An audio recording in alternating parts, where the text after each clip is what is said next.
Hello, hello, hello, and welcome to episode 3 of our podcast on our sermon series. Let's talk about sex as followers of Jesus Christ. I am your host, Sister Denita Keys. We're coming to you live from our studio here at the Southern Friendship Missionary Baptist Church. Again, like I always start out with saying, please, if you guys get a chance, go in and watch today's sermon. It will definitely bless you. Our Pastor Frankey Grayton, he's just bold, and he is talking about sex as followers of Jesus Christ from the pulpit. So today I have in the studio with me a few more of my wonderful covenant partners. You guys, I'm so excited because when I ask to say, hey, you want to come? No one has told me no. And so I just really appreciate my family for just always being just responsive and available to advance the kingdom. So in the studio I have with me Brother Mohammed, Houssain. I have Sister Jackie Smith.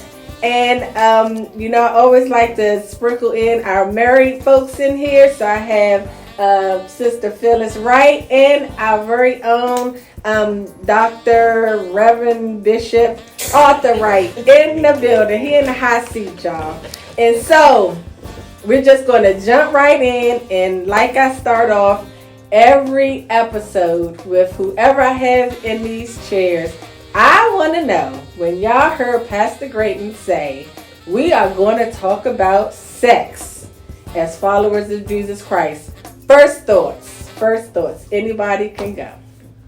My first thought was, it's going to be more applicable to young people or single people. That's the first thing that kind of jumped out at me. Okay. Like, okay, we're going to try to address some of the rampant, hypedness around sex. So I said, Pastor, get right headed, but that hasn't been the case. Okay. Yeah. True. Yes. I thought the same thing, that it was going to be centered for younger people. Mm-hmm. I remember growing up in church in North Carolina with my grandmother, and she always used to tell us, her granddaughters, make sure that you don't share your china box with anyone. So I was like, okay.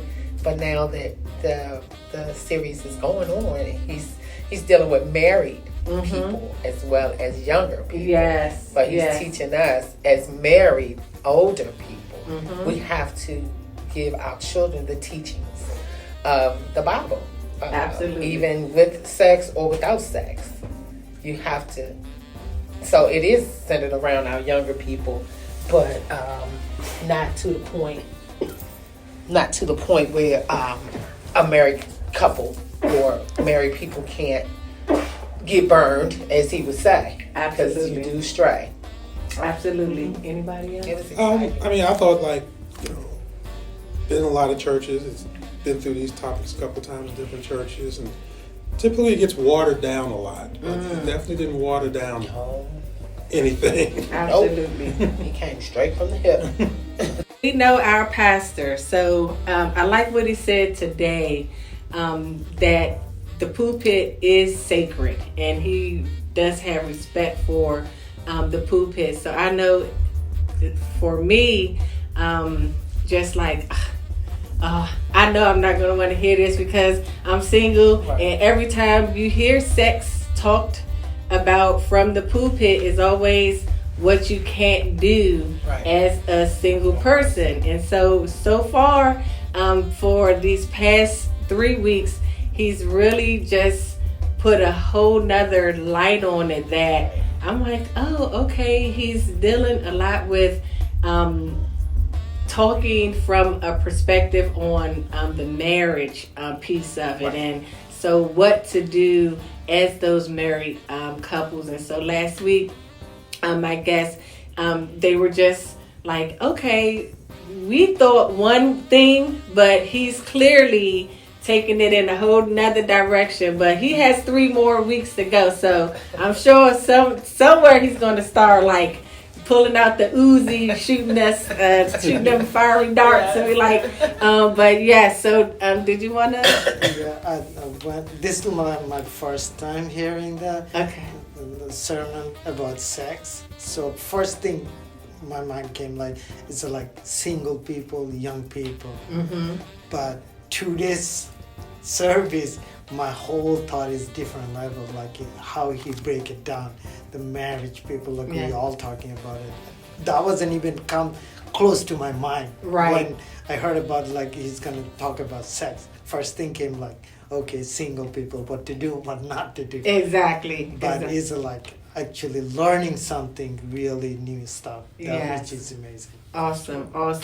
And so today he came from Proverbs 6, chapter 6, verses 20 and 29. And the sermon title for today was How to Avoid Getting Burned. And oh boy, have I been burned a few times before in my life. And so his first point was walk in wisdom. And so when I look at that first point, walk in wisdom, like again, I've said so many times before, these lessons that we're getting, sometimes you learn by going through some things, or sometimes our parents, they don't know, and so you kind of dismiss what they say as gospel, but they've lived the life, and so they're just basically trying to keep you from falling into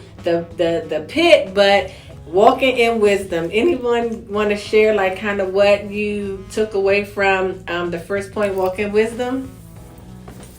Listen to your parents. Listen to your parents. Or you will get burned. Mm-hmm. And I did. And I fell in the pit. And when I fell in the pit, my mother did not help me to get out of it. And that was the most, I guess, heart-wrenching thing. You know, you always want your mom or your dad to always be your listening ear. But when you defy them, it's hard. But I was able to make it up to her before she died. She died in 2020. Okay. And I told her, I said, I know you told me you would never tell me. I told you so. I said, but you told me, and I went against you. So we have to learn. Even now, at 60, I'm learning. Yeah. God is really giving me patience. Yeah. And I just want him to help me a little bit more with not me going from 0 to 1,000. Before, I would go there and it would just be detrimental to me and the other individual. Okay. So now he's giving me that wisdom to think, Jackie, before you say that, because I'm going to get you. Okay. So just listen. Mine was just, today was just the wisdom part. Yes. You have to know that an elder knows. Because they've been in a situation. Right. And they're just only trying to protect you. Yes. And just don't be defensive towards them. Listen. Yes. Walk in That's wisdom. what I took. That's wise advice too. So with Dr. Wright and I, you know, we come to our marriage as a blended family. Okay. So, you know, the two boys were the ones that were with us, and I would always say to Elijah, which is Arthur's son, you know, I try to tell him, he said, I know. And what I said to him, do you actually think me and your dad would ever tell you something to harm you or that would not be good for you? Yeah. And he paused, because he's of this generation. He know everything. Yes. He know everything. Yes. So when he paused, that night I told his father, I said, Elijah gonna be one of these children. I need your heart to get ready. He just gonna have to go through it. Yeah. Okay. He gonna go through it. Okay. And so that's the one thing. I when I was younger, whatever my father told me, I didn't always listen to my mom. I don't know why. But my daddy, I was a daddy's girl. Okay. But it could be sun outside. My daddy said snow out there. I said, that's some snow out there. Yeah. Because I knew in my heart, he did not tell me he loved me every day, but he showed me. Okay, he showed me. And it wasn't until we got probably 30 or 40 that we actually started saying it. But my dad said, talk is cheap. Yes. Actions speak louder than words. Yes. So I know you know I loved you, Mm-hmm. right? And so that's even in these intimate relationships, like Pastor said today. Yeah. Walk in wisdom. Yes. Right. Yes. Yes. Wise counsel. Yes. Right? Yes. Wise counsel. And when we say how to avoid getting burned, so when we see those signs and those red flags and the thing that's saying warning, warning, warning, the wise person will heed to those warnings and say, okay, turn around. What they say about the flood? Turn around, don't drown. Yeah, that's right. But Don't for drive some reason, we to feel survive. like, oh yeah, I'm in this 4x4. I can get, and then now you done got swept away, and now somebody got called 911. That's right. Now they have to bring the rescue people out. When you saw the warning sign, and now you're putting all these other people in harm's way and in danger because you just did not heed to the warning sign. Anyone else? Because I'm telling you, like I like to talk, and then when I get talking with my friends and people that I'm like, okay, Denita, zip it. And so yes, and again, just jump right in. It's no time. Yeah. Yeah, I think there was a lot of times, I know, especially when I was growing up, that really kind of sometimes shaped some of the decisions I think I made later on in life. You know, because there's a lot of things that I know my grandmother told me, and my other grandmother told me that, you know, don't do this, don't do that, don't do this, don't do that. And I was like, okay, I remember, you know, and you know, and my grandmother used to. It's funny thing. My grandmother used to always say things, and what used to always get me is the very thing that she would say. I'd be like, yeah, okay, and then I walk away, and then all of a sudden, you know, months or a year down the road, you know, I find myself at that point, and it's like what she said comes right back. Oh yeah. Don't you hate that? Yes, but I tell you, it comes back. Yes. And you standing there looking real like a deer in headlights. Yes. Like, she just told me that. Yes. What? No, my grandmother's was, I'm on your record. Like, do not say that, because when she calls you at 3, 4, 5 o'clock in the morning, or whatever time the Lord put it on her to call you, and she tells you ABC, XYZ, and you're like, okay, grandma.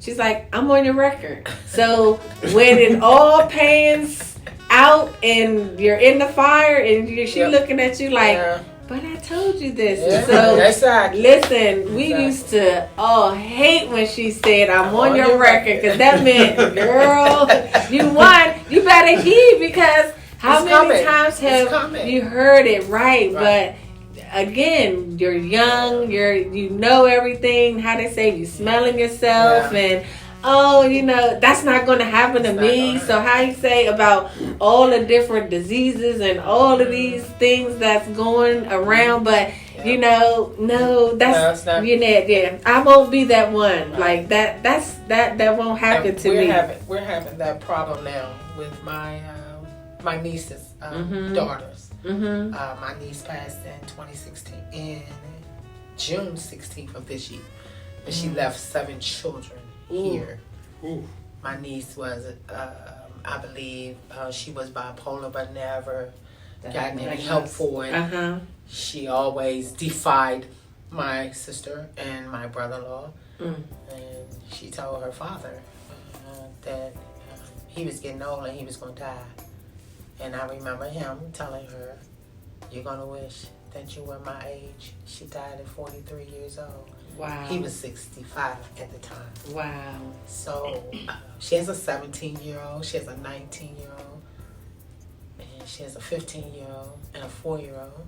The other 2 boys, 12 and 9, and then she has a 23-year-old. So she got a lot of people. So, but that 17-year-old, you know, I'm really asking God to help me to change my mindset towards her, because I don't like her as an individual. Wow. She's very sneaky. She's just like a mom. But I have to learn that I got to bridle my tongue and try to talk to this young girl. Okay.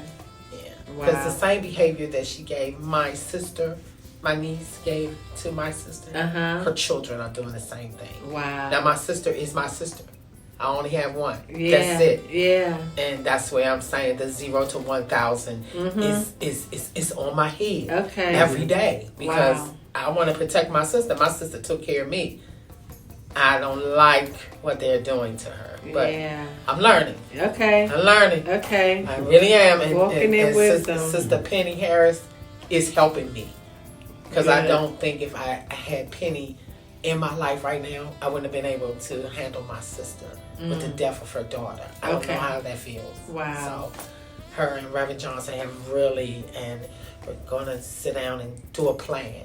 Because we got to get my sister here.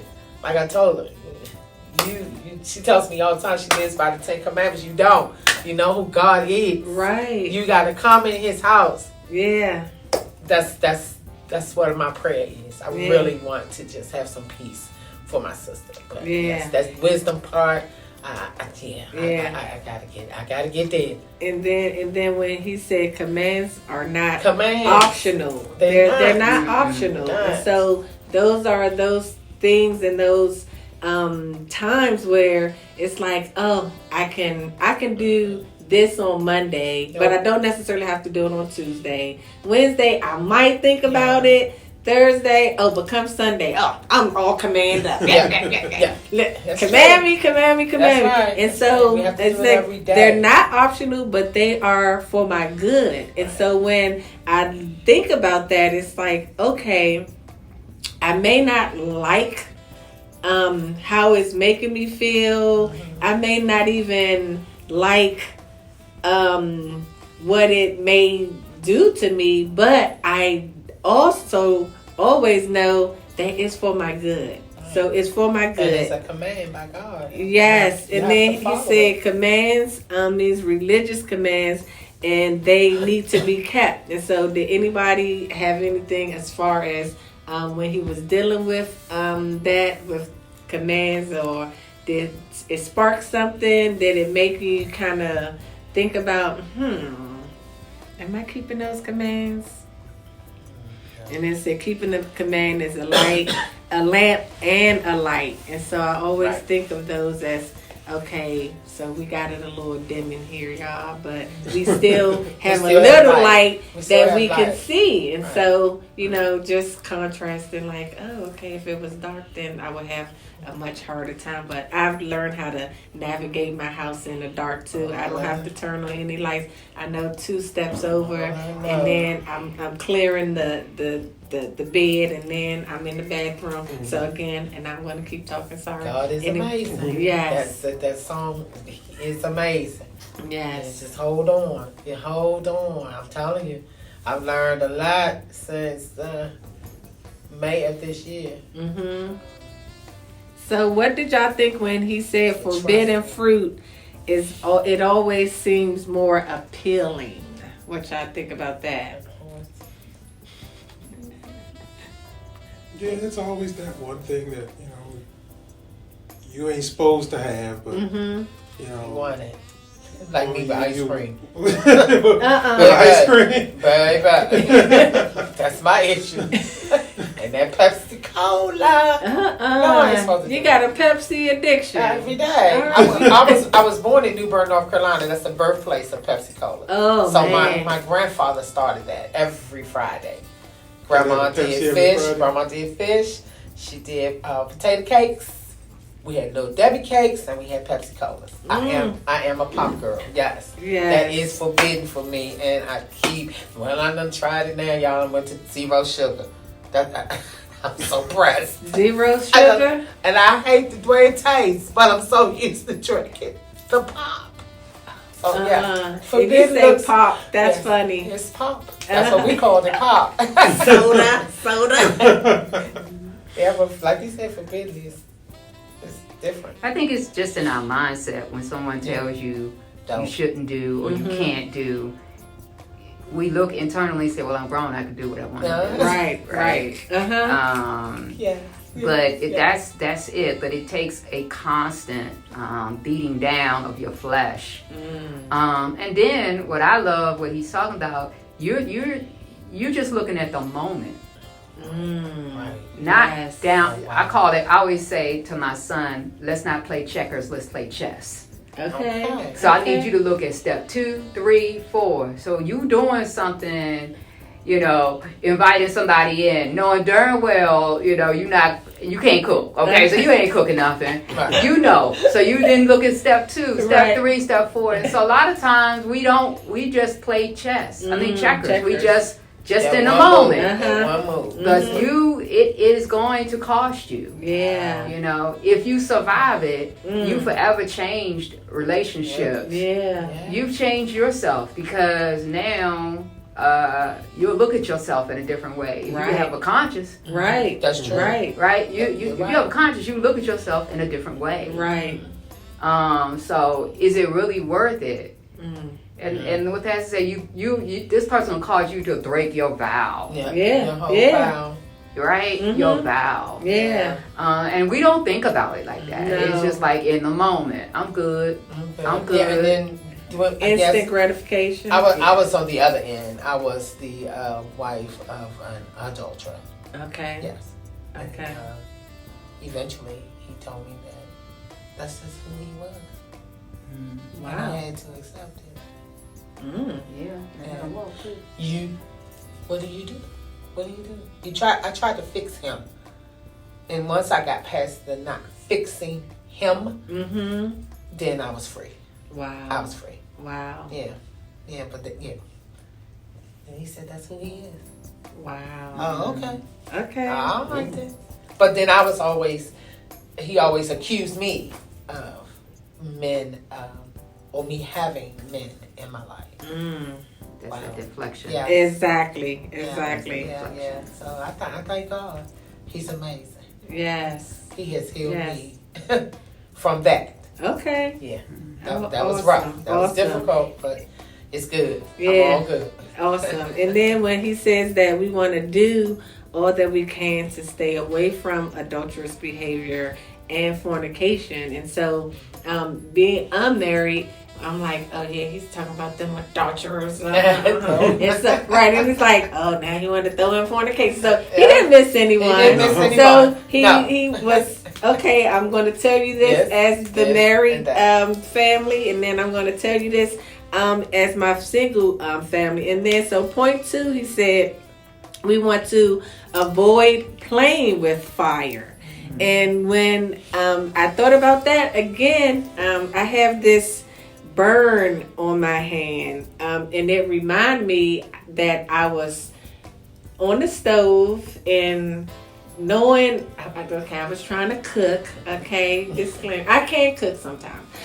So I'm on the stove and I'm trying to cook a steak, but it was hanging over the pan because I didn't want to get a bigger pan. So I'm like, oh, I can do it. I'll just let it cook down some and then slide it over and so I walk out and I come back and the part that's hanging out of the pan catches on fire. Ooh. So then I take a fork and now I'm trying to playing with fire. So when I'm here, avoid playing with fire, I know how this thing hurts so bad and it was late. So there were all kind of layers. I got home from work late. Nobody washed the dishes, so I'm just mad trying to be in there. And so now I probably should have gotten some medical attention for this, but I did not. And so, just put a bag of peas on it and just went on the bed. Woke up 3rd-degree burns,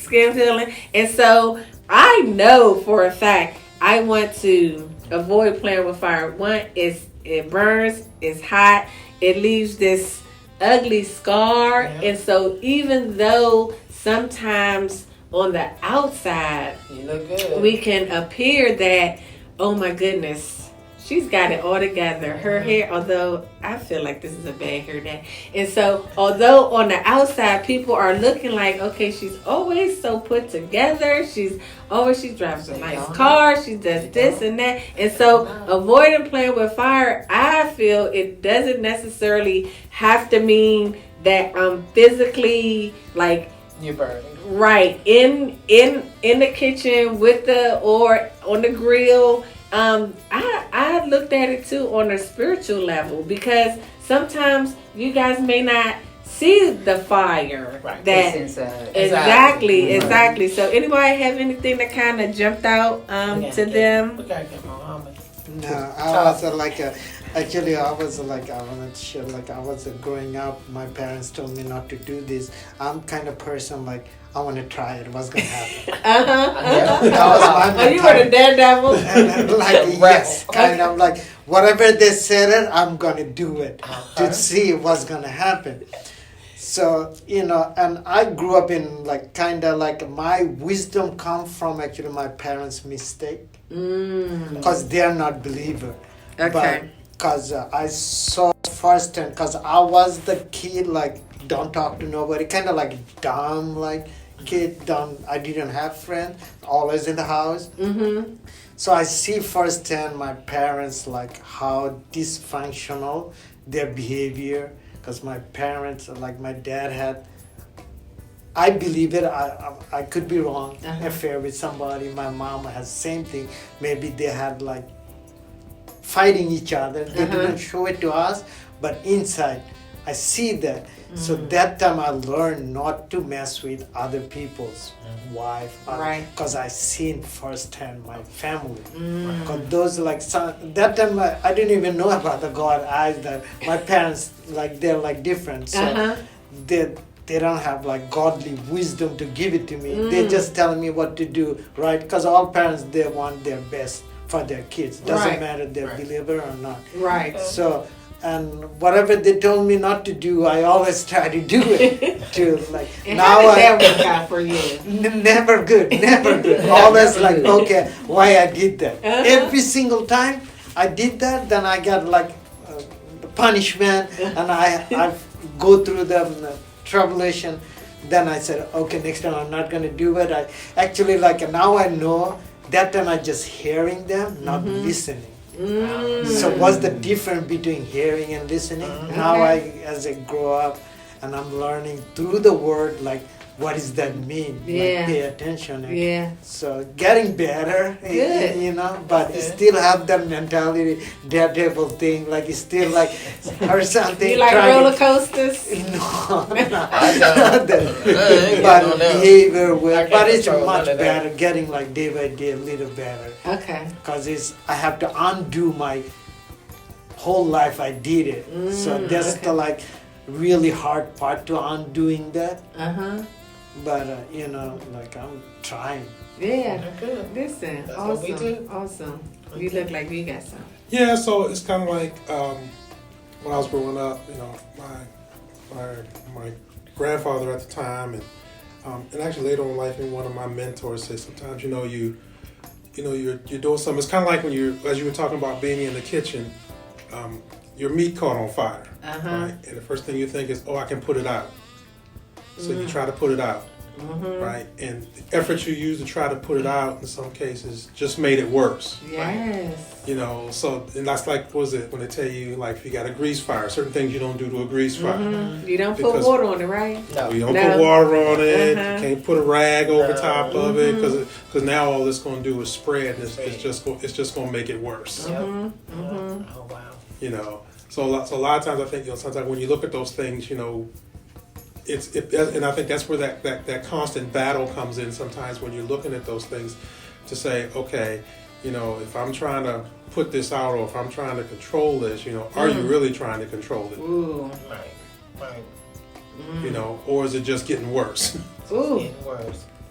Yeah. And then, like you said, it just begins to spread. So what started in this, contained in this one section, me thinking, oh, let me do this to it, and now it's from the kitchen, it done spread to the living room, and spread to, and so I don't like fire, but I don't like being cold, but I like fireplaces, I like fire pits, and just when it's in the fire pit, That's I it. love it, and so You don't I want can it- you don't want get it to them come out. s'mores. I can, cook on that thing. But the minute it's outside of the That's area where it's designed to be, now it's a problem. And that's then what I'm gonna tell happens. this story because I live in a high rise, and the alarm is always going off. And so I know the kids pulling the thing. And so they say when the alarm go off, you're supposed to leave. You have to leave. Yeah,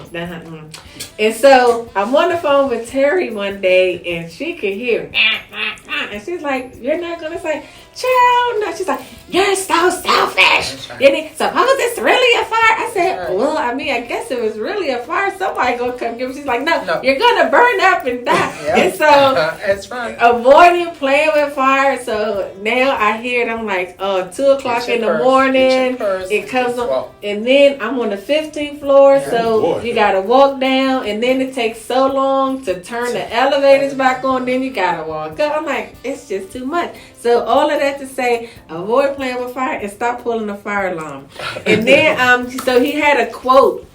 He said, "The eye of a harlot is the snare of her lover," and that was from Saint Jerome. And I know the section where I was sitting. Some of the things that he was saying when he was talking about the price of the prostitute, and she's like a loaf of bread, and Shayla was like, bread is like $3 and that was change, man. I was in the back saying, right, right. And so I never looked at those like the verses, how when you go there, and again, it's something that you could have read like so many times, but then when you put it in a whole different perspective, right. When you're looking at, okay, we're actually talking about sex as followers of Jesus Christ. Did anybody else get anything like when he was talking about the parallels and the differences from? You're reduced. You just have to know. Well, me personally, I've always taken my my marriage vows. They were serious to me. Mm-hmm.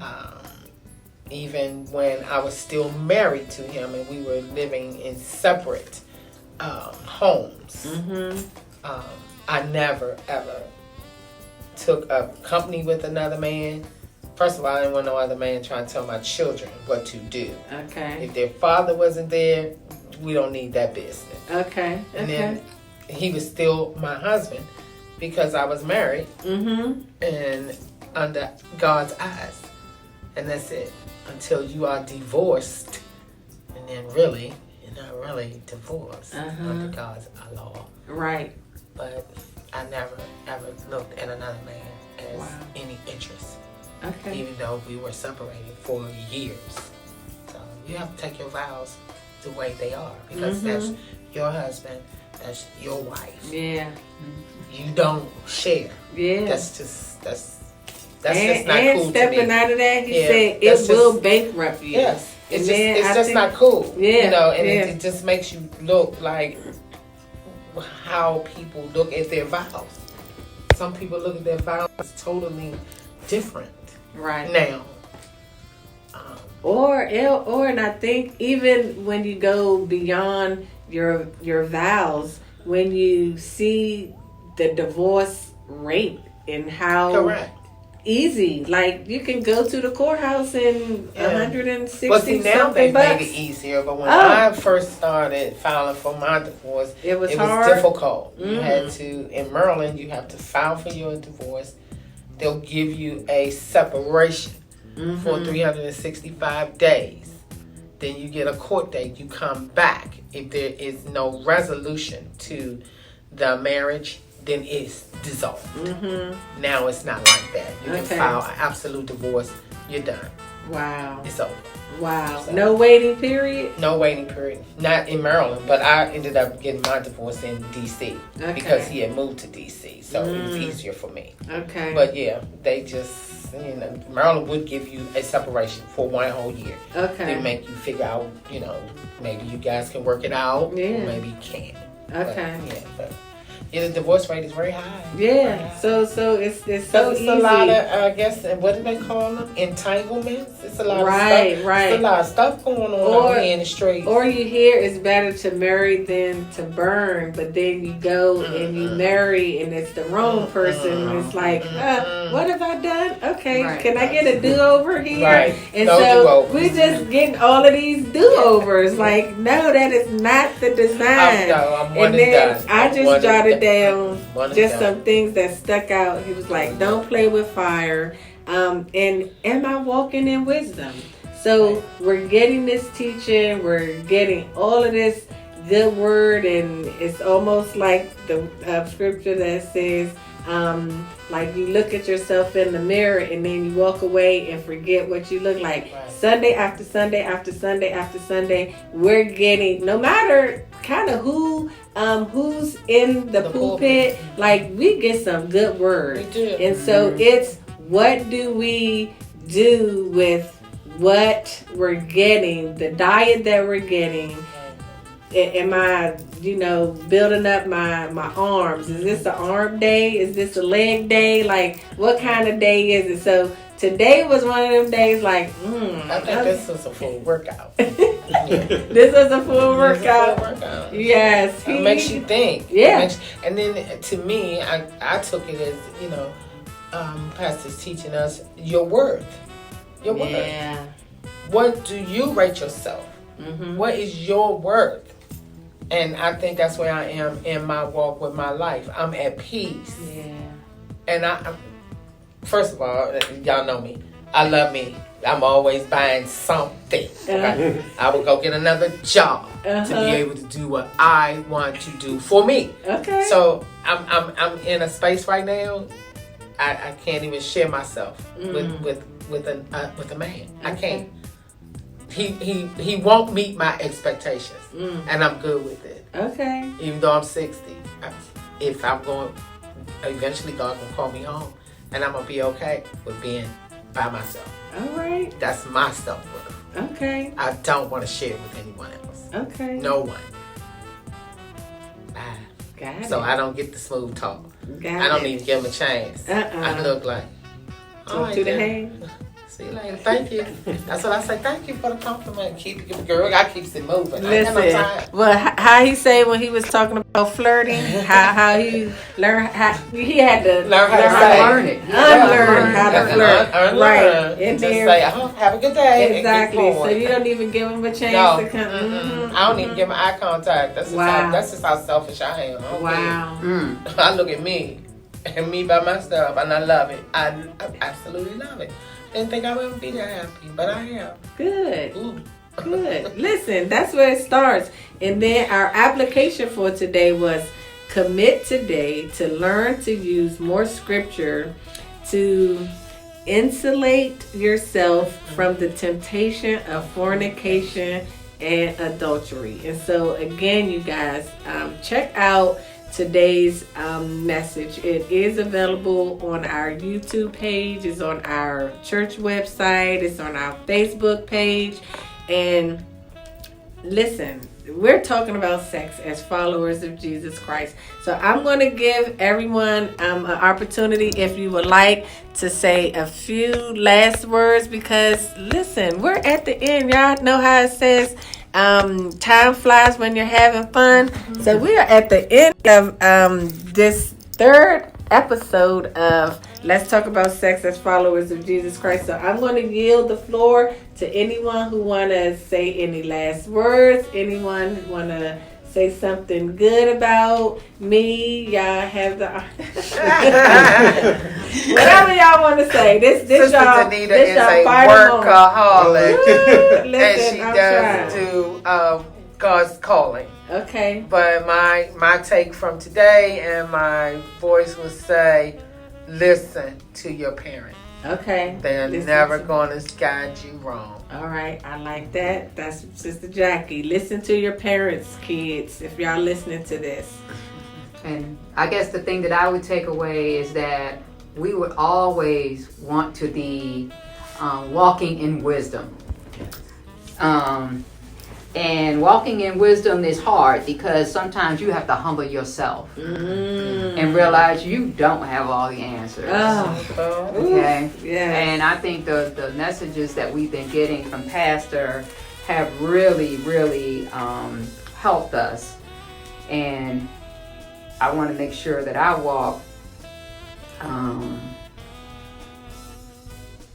in a way that is not only pleasing to God, but to my fellow man. I would hate to live a life in front of somebody and not be authentic.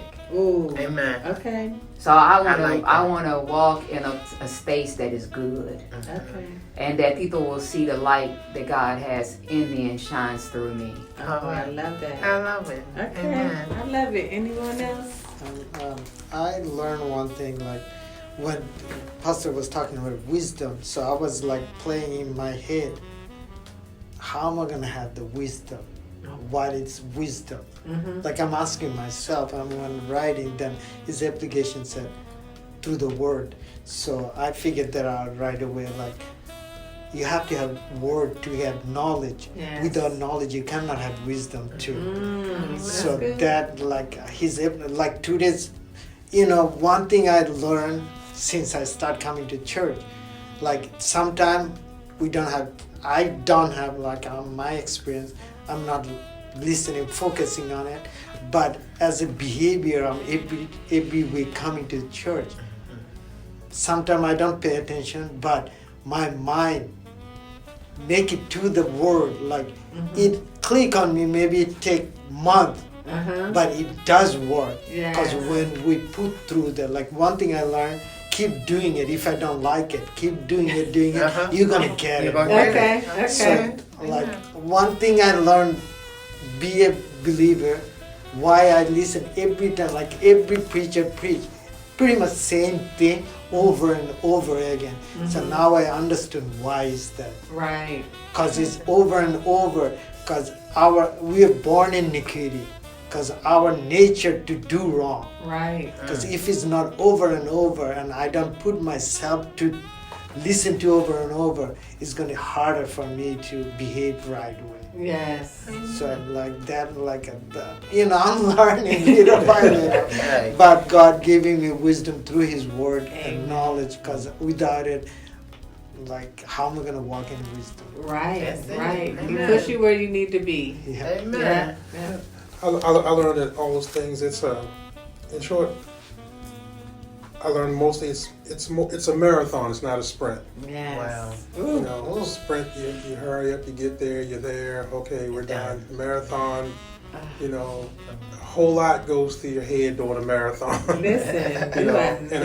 And I know that you run a lot of marathons. Yes. And I know there's times in the middle of the marathon you're like, am I gonna make it to the end of this? Can I call Like me. Right. I'm on the hill around the But what corner. I like too, that you even mentioned that, is in doing those, they have like water stations, they have medics, and so yes, I'm running my race, and then there's people on the sideline like, I love the one in Vegas because they have the music going and they have the band, and so yeah, I'm running, but I have all of these people that's on the sideline rooting for me and saying, you can do it. And about mile 10 or 11, it's like, oh, am I going to make it? And then I know I have people that's up like tracking me, and they're like, you're getting slow, girl. They text me like, you were doing 10-minute miles, and like the